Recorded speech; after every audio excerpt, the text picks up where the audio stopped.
Thundercats The Mutants Alliance. The Thundercats had crashed life, but much hard work would have to be done before they could call it home. Panthro was unloading heavy machinery from their wrecked spaceship. Lionel, He called. give me a hand with this. It didn't look like much fun to the young prince. Well, maybe it would be better if I scouted the area while you're doing that. It's my responsibility to make sure we're in a secure position here. But we need all the help we can get. No, Lion-O is right. Tigra cut in. The surrounding territory should be reconnoitered, and as Lord of the Thundercats, his responsibility is our safety. Lionel's faithful old friend Snarf came bounding up. Yeah, right. He exclaimed. I'll go with you. I don't need a nursemaid anymore. Try to get that through your head, Snarf. Seeing his crestfallen look, Tigra said, Come, Snarf. You're still needed. We can sure use your help here. Sure. The hairy little creature came slinking back. Nobody even knows I'm around unless there's work to be done. Take the claw shield and the sword of omens, Lion-O. Said Tigra. You may need to summon us. Oh, I think I'll be able to handle anything that comes along. Nevertheless, the young lord took the fabulous weaponry that was handed to him and swaggered off. Meanwhile, the enemy mutants were flying low over the same planet called Third Earth, looking for whatever creatures might live there. Jackalman pointed suddenly to the telescreen, which showed crumbling temples and pyramids below. Architecture of a sort. But in ruins. Said the Monkeyan. So there was some kind of civilization on this ridiculous pebble of a planet. We have no time to ponder that now. The reptilian Slithe warned the other two sharply. If I know the Thundercats, they will lose no time in building an impregnable fortress. We too must establish a base, so look for a likely spot to build Castle Plunder. Yes? Up ahead! Barked Jackalman. A desert, most likely, and something else. Their spaceship slowed and hovered over a strange black pyramid and tall, tapering shafts like stone figures pointing skyward. Lightning crackled from their tips. What's that thing? Monkeyan chattered nervously. All three stared fearfully at the telescreen. No primitive life form constructed it, that's certain. Hissed Slithe. Yes, I don't like the looks of it. Muttered Jackalman. Let's get as far away from it as we can. But as their spaceship started to lift and cruise onward, the lightning flashed and exploded more brilliantly than ever. The ship rocked. Sparks burst from the control panel. What's happening? The controls aren't responding. We're falling. The mutants hissed and yelped and chattered in terror as their cruiser plunged to Earth. To their amazement, they were still alive. At last, they ventured out of their crippled spacecraft. I see no enemy about, said Slithe. Then what caused us to crash? Lightning crackled again from the pointing stone obelisks. There's the cause, exclaimed Jackalman. The reptilian snarled and hissed in fury. Nothing, no being or thing, what Slithe, come, yes.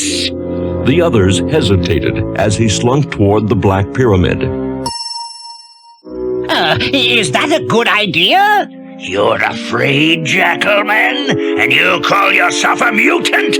We are the fear makers, not the ones who fear. Jackalman plucked up his spirits. By plunder, you're right, Slithe. Lead on. Look! The Monkeyan's eyes widened as he pointed a trembling paw. A doorway had suddenly opened in the smooth black pyramid. Enter! Boomed a hollow voice from the tomb.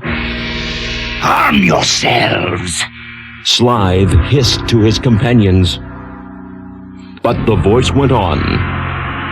Your weapons are not needed. You are welcome here. Follow the ball of light. A glowing greenish ball appeared. It led the mutants through a musty, spider-webby passageway, past walls carved with hieroglyphics and weird symbols. Where are you? Monkeyan asked the invisible speaker. Who are you? Jackalman added. You shall soon see. Scarab beetles scurried along beside them, and bats squeaked overhead. At last, they came to a room containing a large bubbling cauldron. Beyond it, they could see a mummy case and 4 statues of human figures with animal heads. The mummy case was standing upright. What's that thing? Said Jackalman. It looks like some kind of casket. Slythe frowned and looked around. But where is he who bid us enter? I see nothing alive.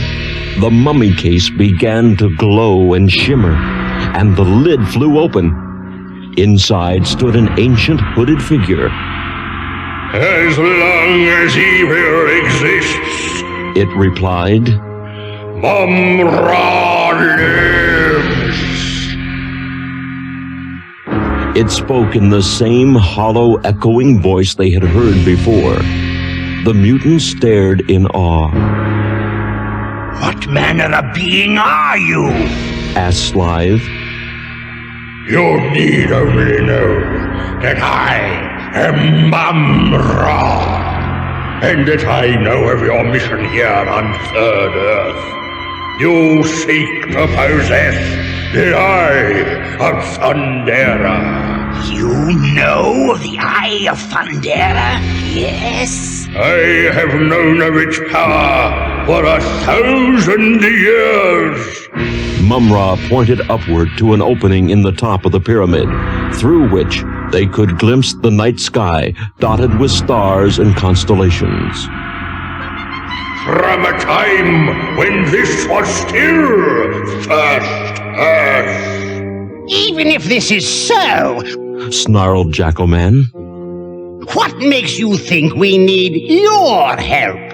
The eyes of Mumm-Ra seemed to blaze out from beneath the hood of his cloak. You mock my power! He lifted his arms, and lightning crackled from his fingertips. The whole pyramid rumbled with a sound like distant thunder, shaking dust down on their heads. But the mutants were not impressed. Sneered the Monkeyan. The communication module on our ship hasn't been damaged. We can call in the other mutant ships and have them blast this place to powder, and you, Mumm-Ra, with it.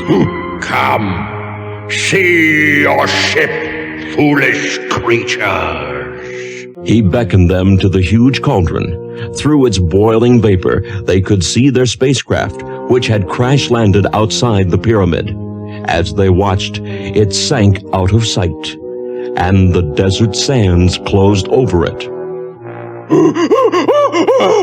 The Monkeyan screeched in alarm. Our ship gone forever, Gloated Mumm-Ra. along with the hope of ever summoning any other mutant ships. You are now stranded on Third Earth, and without Mumm-Ra, you perish. Slythe and his partners huddled together fearfully. What do you think? Chattered Monkeyan. Do we have a choice? Said Jackalman. We have to go along with him. Yes, for now. Slythe hissed with an evil smile. Even shared, Mumm-Ra pointed out. there is power enough in the Eye of Thundera for all of us. Sure there is, Mumm-Ra. The reptilian agreed slyly. It's only right that we share. And his cohorts chimed in. Slythe speaks for all of us. We're with you, Mumm-Ra. Their false smiles did not fool Mumm-Ra. He knew what kind of double-crossers he was dealing with, but he too could be cunning. Yes, I am pleased to see that you are so agreeable. He murmured smoothly and raised his arms. Look into the cauldron once more. You will see where the Eye of Thundera is to be found. It's Lion-O. Cried Slythe. Mumm-Ra nodded. Yes, the Lord of the Thundercats. He carries the sword, but where is he? That we may ambush him. Slythe added with a crafty grin. Mumm-Ra will transport you. As the hooded figure raised his arms, there was a buzzing, crackling sound. The three mutants became transparent, then disappeared. Lion-O was scouting the jungle near the Thundercats' camp. From a high knoll, he spied a mother gazelle and her calf. Wow, what great hunting! Raising his sword, Lion-O leaped forward with an eager roar. Next thing he knew, there was a flash, and the sword flew from his hand. It landed point first and stuck deep in the tree. What's going on here? The young lord fumed angrily. He yanked hard on the sword, but it wouldn't budge. The more he tried, the angrier he got. That's enough of that! I command you to... A ghostly voice interrupted. The sword will not obey you, Lion-O. Huh? The Lord of the Thundercats whirled and saw the misty image of the old chief. Jaga? The sword will never obey an order to destroy wantonly, Lion-O. Oh, I was just going to have some fun. Fun? Your food supplies are plentiful at present, and those gentle creatures have as much right to the life force as you do, Lion-O. The sword will only come to life to combat evil. Do you understand? Well, yes, Jaga, The young lord hung his head. When he looked up, the image had faded. Lion-O turned back to the sword. As his hand touched the hilt, the Eye of Thundera opened wide, and the Thundercat roar resounded through the jungle. The sword came out of the tree easily. The eye was glowing brightly now. The crossbar curled to form eye holes, and the sword itself was growing. What is it? Danger? Lion-O peered through the eye holes. I don't see any... He broke off as three figures suddenly materialized out of nowhere. It's the mutants again. They grabbed his arms before he could strike out at them. The sword! Hissed Slythe. Seize the sword! Lion-O fought furiously as all three of his enemies leaped on him and grappled with him. Even so, he managed to raise his sword arm and shout, Thunder! Thunder! Thunder! Thundercats! Slythe clamped a hand over the young lord's mouth. Enraged, Lion-O fought more fiercely than ever and finally shook off his attackers. Thundercats! Ho! He roared. The sword swelled to its full size, and a fiery beam shot skyward from the Eye of Thundera. Back at camp, Panthro heard Lion-O's roar and paused from unloading their wrecked ship. He saw the sign of the Thundercats blazoned across the sky. Wildcat, Kit, Lion-O's in trouble. Come on! With glowing yellow cat's eyes and blazing red insignia, the three rushed into the jungle. They reached the scene just in the nick of time. Lion-O! Hold on! We're here! I'm doing fine, Panthro. With his mighty sword, Lion-O beat off his attackers' blows.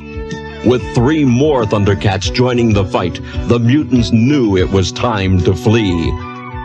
Back! Get back! Slythe hissed to his partners.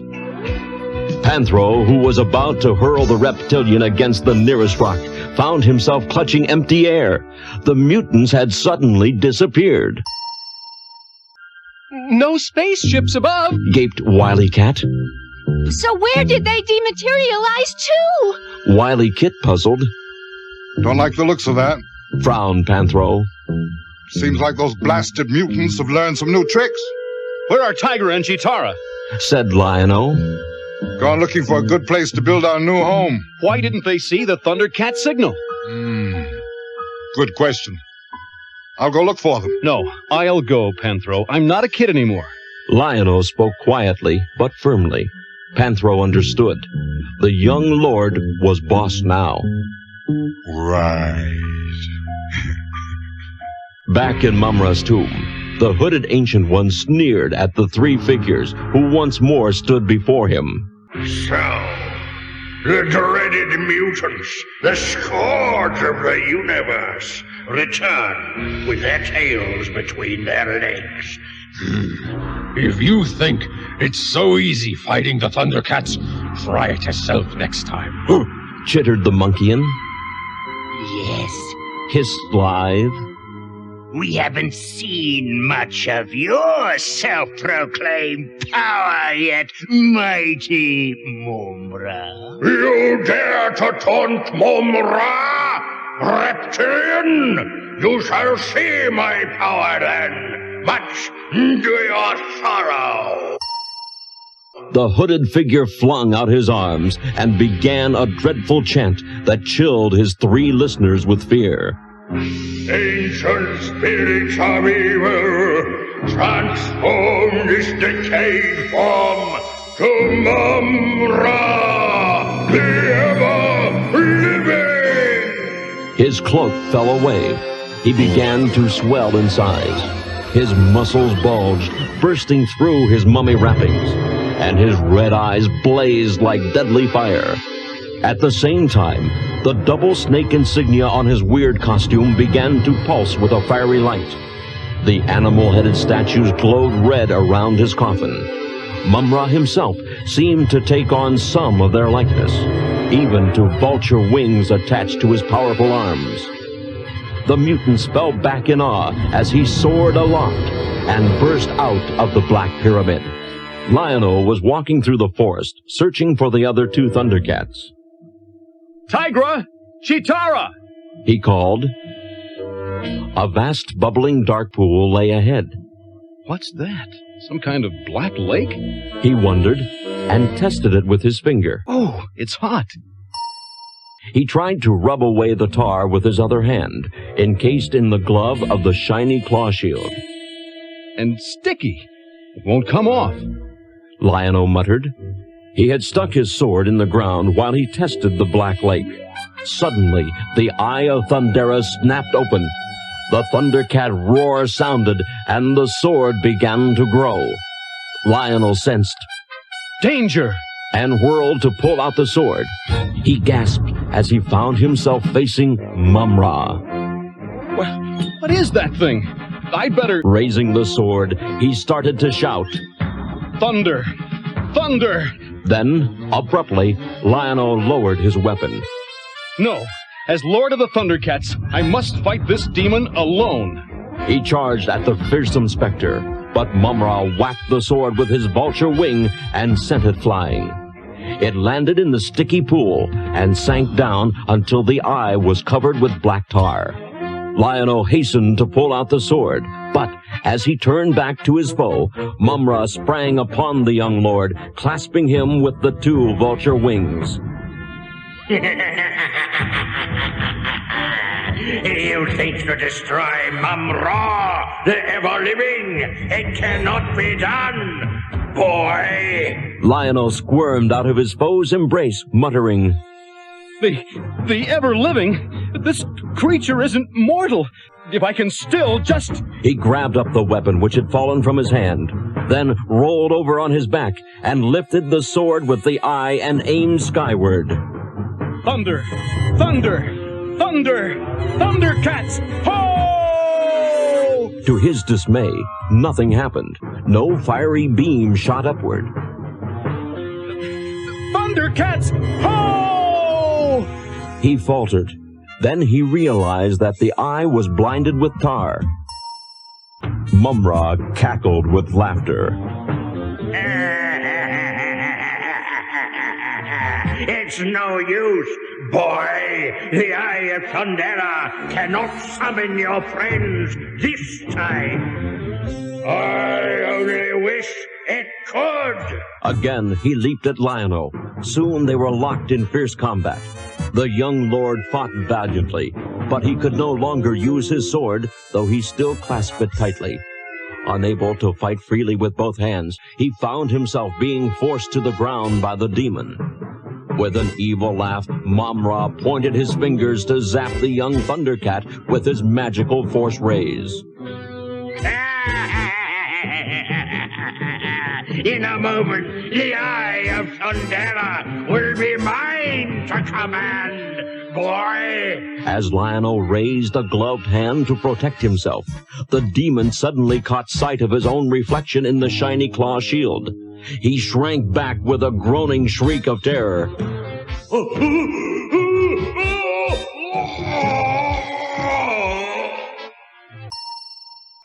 Tigra and Chitara were coming out of a cave where they had been searching for some kind of stone to use in building the cat's lair.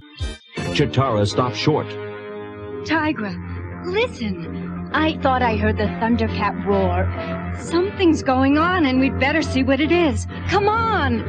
But the fight was over by the time the two came running up, followed by the other Thundercats.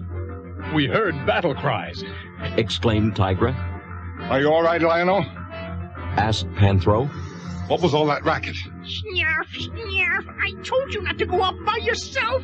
Wily Cat pointed to a ghastly figure zooming off through the sky. Wily Kid, look! Yuck! What is that thing, Lion-O? He is called Mumm-Ra, the ever-living. That's all I know. Lion-O told his comrades about his blood-chilling fight with the ancient demon, and added, It was its own reflection that drove it off, yet it feared nothing. The ghastly creature returned to its black tomb. The mutants watched mockingly as it shrank back into the form of a cloaked and bandaged mummy. Did you get it, Mumm-Ra? Chattered the Monkeyan. And Jackalman barked. Did you, Mumm-Ra? Do you have the Eye of Thundera? He doesn't answer. Sneered Sly. He didn't get it. So, the great Mumm-Ra also failed, yes? But as he stepped back into his casket, Mumm-Ra intoned vengefully, There will be another time. and the coffin lid closed with a bang.